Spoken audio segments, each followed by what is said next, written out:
Bab 249. Ravindra sebagai satu-satunya pria pemilik rumah, dia dikerumuni oleh sekumpulan pria. Ini pertama kalinya Isabel di depan umum sebagai Nyonya Kitadara dan kembalinya Barco. Jadi Isabel juga sangat perhatikan. Tidak sedikit perempuan terkenal itu mendekati Isabel. Awalnya mereka ingin mempermalukan Nyonya ini, tetapi merasa perubahan Isabel, mereka hanya tersenyum dan tidak berani mendekat dan menjauh. Nyonya besar Kitadara sangat puas dan menganggukkan kepalanya dengan Isabel. Sebenarnya dia tidak tahu jika Isabel demi hari ini dia melakukan pelatihan selama 2 hari. Siapa yang melatihnya? Pastinya adalah keluarga Yan. Setelah undangan keluarga Kitadara sampai di keluarga Yan, Tuan dan Nyonya Yan langsung datang ke villa Isabel. Nyonya Yan dapat dikatakan sebagai wanita yang terkenal akan feminimnya. Dengan adanya ajaran dari dia, Isabel tidak akan salah lagi. Nyonya Yan dari masalah kecil, cara berbicara hingga mengajar Isabel cara menerima dan melayani orang, lalu cara senyum yang menampakkan sangat akrab. Demi menghadapi acara ulang tahun ini, Isabel sudah susah payah melatih semua ini. Ditambah lagi dulu, Nenek Kitadara pernah mengajar Isabel dalam beberapa waktu. Jadi saat Nyonya Yan mengajarnya juga sudah tidak terlalu susah. Nyonya Yan beritahu Isabel cara menjawab pertanyaan yang tidak bisa dijawab dan tidak ingin dijawab, yaitu senyum. Tidak peduli keadaan apapun itu, senyum saja. Isabel mengingat poin itu. Lalu dari awal sampai sekarang, dia selalu senyum dengan sopan. Nyonya Yan melihat penampilan Isabel, dia pun merasa, hanya saja tidak tahu kenapa, Nyonya Yan makin lama makin merasa Isabel sangat mirip dengan anak perempuannya. Mungkin saja ini adalah faktor genetik. Walaupun masalah Isabel adalah keturunan dari keluarga Yan, belum memberitahu Tuan dan Nyonya Yan, tetapi mereka sifat keturunan mereka, jadi mereka mendekat secara naluriah. Dan karena Isabel sudah tahu jika Tuan dan Nyonya Yan adalah orang tua kandungnya, tetapi dia malah disembunyikan oleh nenek kandungnya sendiri. Seketika memiliki perasaan yang berbeda dengan mereka berdua. Nyonya Yan meluangkan waktunya datang ke sisi Isabel, lalu menatapnya dengan penuh kekhawatiran. Isabel, apa kamu masih bisa menahannya? Apakah perlu pergi istirahat? Isabel menggelengkan kepala. Ibu, aku tidak masalah.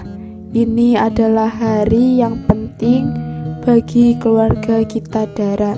Jadi bagiku juga sangat penting. Ini juga hari aku pertama kali muncul. Jadi sangat banyak orang yang menatapku. Aku tidak boleh silap. Isabel, jika kamu tidak ingin menanggung beban ini, ibu boleh membantumu. Nyonya Yan sedikit kasihan dengan Isabel. Isabel dalam hati merasa kehangatan. Orang lain hanya memedulikan kamu terbang tinggi atau tidak. Hanya orang yang mencintaimu lah yang peduli kamu capek atau tidak. Sekarang walaupun Nyonya Yan belum tahu jika Isabel adalah anak kandungnya, tetapi dia sudah menyayanginya sebagai anak kandung. Ibu, panggilan ibu ini terdengar sangat dekat. Saat inilah Ravindra berjalan kemari, lalu dengan ringan mengangkul pinggang Isabel. Yang ibu katakan tidak salah juga. Jika kamu capek, maka istirahatlah sebentar. Di sini ada nenek dan ibuku. Kamu adalah menantu terbesar, jadi tidak perlu begitu paksa. Isabel tertawa lalu ingin berkata, tetapi saat dia menaikkan kepalanya, dia melihat Stella yang menatapnya. Kenapa pandangannya begitu penuh dengan kebencian? Apa maksudnya ini? Tetapi keraguan Isabel terpecahkan dengan cepat. Detik kemudian, Barco mengganti baju, dan saat dia balik ke tempat, itulah saat dimulainya putaran lagu. Sebagai tokoh utama hari ini, Barco harus membukakan tarian pembukaan. Barco mau menari bukanlah hal yang aneh, tapi yang aneh adalah orang yang di sampingnya adalah Rahel. Sekarang bukan hanya Isabel yang terdiam, Ravindra juga terkejut. Semua tamu yang datang hari ini juga turut terkejut. Raisa datang bersama Stephen dan belum sempat untuk menyapa. Sekarang juga terdiam di tempat itu. Tatapan Stephen kepada Rahel dipenuhi dengan kekacauan. Fiona datang mewakili keluargamu karena Vincent sedang di kotaka, jadi dia tidak bisa datang. Saat ini keadaan yang dilihatnya membuat Fiona terkejut, karena tidak ada yang menyangka Barco yang barusan balik ke keluarga kita Dara bisa tiba-tiba mengenal dengan Rahel dalam waktu dekat, hingga sampai menjadi pasangan wanitanya di sini. Ravindra hanya terkejut sebentar, lalu dia senyum dengan Stephen. Ekspresi Stephen menjadi sangat buruk. Isabel juga menganggukkan kepalanya terhadap Stephen dan tampak hanya menonton. Rahel seperti tidak ada yang terjadi, merangkul tangan Barco masuk dengan malu, lalu mengikuti lagu menari dengan Barco. Isabel menolehkan kepalanya melihat mertuanya, dan ternyata ekspresi Nona Isabel sangat buruk. Masalah yang akan datang selanjutnya akan lebih menarik lagi. Setelah siap tarian pembukaan, Ravindra dan Isabel sebagai pemilik rumah ini menari. Ravindra menarik Isabel ke tempat menari, lalu memilih sebuah lagu yang tenang dan menari dengan lambat. Isabel sengaja dengan licik menatap Ravindra berkata, "Gimana rasamu saat melihat cinta pertamamu berdiri di samping adik laki-lakimu? Tikus tanah sedang cemburu?" Ravindra menjawab, "Bukan." Isabel melawan, lalu tatapannya berhenti pada Rahel. Penampilan Rahel hari ini sepertinya dirias dengan sangat serius. Wajah itu sangat menawan. Barco jelas sangat menyukai Rahel dan mengelilinginya terus-menerus. Isabel sedikit tidak yakin Rahel memang melepaskan Ravindra, Lalu sekarang apakah dia mendekati Barko? Jika dipikir sungguh ajaib. Setelah menari tarian pembukaan, orang lain juga ikut menari. Isabel melihat Rahel dan Nyonya Besar Kitadara meninggalkan keramaian. Setelah berpikir, dia menyuruh Wawat untuk mengikuti. Wawat membuka video call, lalu menyuruh Isabel membuka headsetnya. Kemudian terdengar suara marah mereka. Isabel menaikkan tangannya melihat foto yang dikirim oleh asistennya Wawat. Nyonya Besar Kitadara langsung berhenti di ujung lorong saat dia menoleh kepalanya. Dengan tatapan marah melihat, "Kenapa kamu di sini?" Rahel melihat Nyonya Besar Kitadara yang sangat marah. Dia langsung menggantikan ekspresinya, lalu menjongkok dan mulai menyeka air matanya.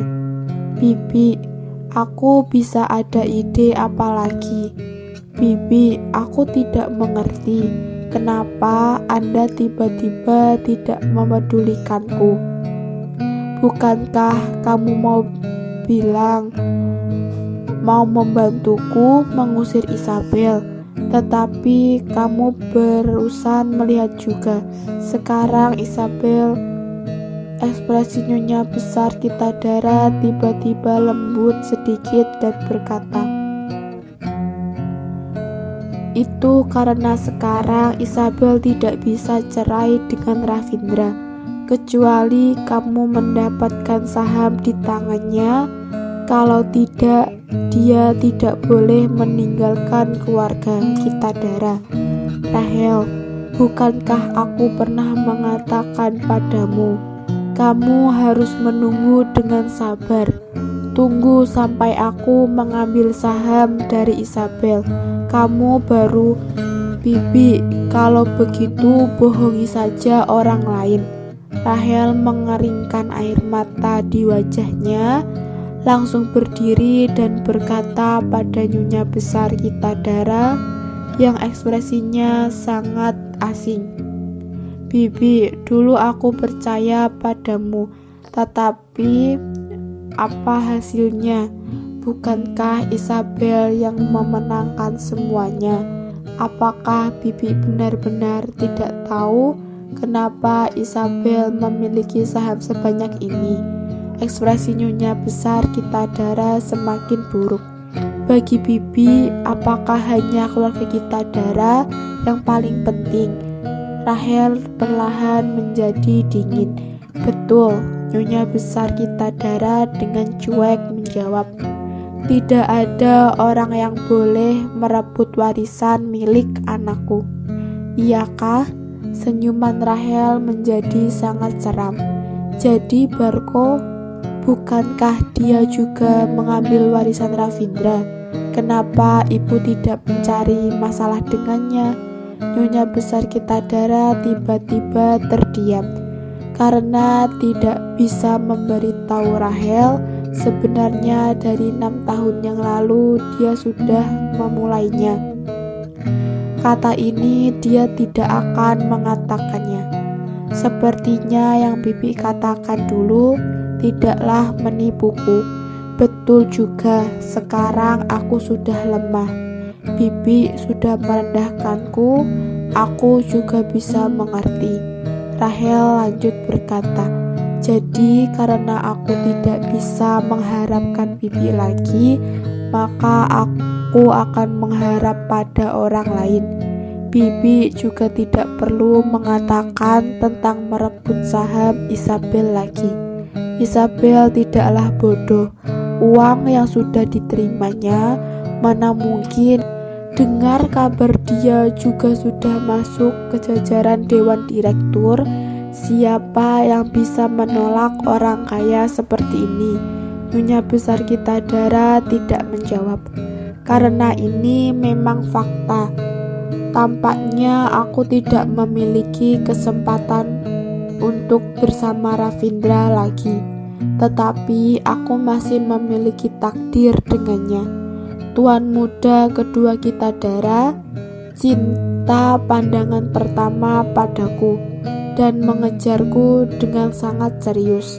Rahel lanjut berkata, kedepannya jika aku bersama dengan Barko, maka aku harus memanggil Anda ibu. Ekspresi nyonya besar kita Dara bertambah buruk. Rahel, kamu jangan menyesal. Nyonya besar kita Dara dengan tatapan yang penuh emosi menatapnya. Apa yang perlu ku sesalkan? Rahel menjawab dengan asal. Karena bibi sudah tidak mau denganku, aku pastinya harus mencari perlindungan diri. Sebenarnya, nyonya besar kita Dara berencana setelah masalah ini, dia akan membohongi saham dari tangan Isabel, lalu memisahkan Isabel dengan Ravindra. Tetapi siapa sangka, dia belum sempat mengatakan pikirannya kepada Rahel. Rahel sudah duluan mencari Barko. Ini sangat sulit diterima bagi nyonya besar kita Dara. Orang yang seperti dia paling tidak suka dengan pengkhianatan. Kalau tidak, dulu dia juga tidak akan dengan ingin mati bersama Rafiki dan merusak rem mobil. Setelah melihatnya, Isabel pun mengerti. Sekarang kamu sudah tenang kan? Terdengar suara Ravindra sedang bercanda di samping telinga Isabel. Apakah ini ulahmu? Isabel kembali bertanya pada Ravindra. Ravindra langsung tertawa dan berkata, aku hanya membiarkan Rahel dan Barko bertemu. Sisanya, aku tidak ada melakukan apapun. Isabel seketika mengerti. Mungkinkah Ravindra pernah memberi tanda pada Rahel jika Barko akan balik ke keluarga kita Dara dan akan mendapatkan uang yang banyak dan jabatan? Ternyata dialah orang yang sedang bermain catur.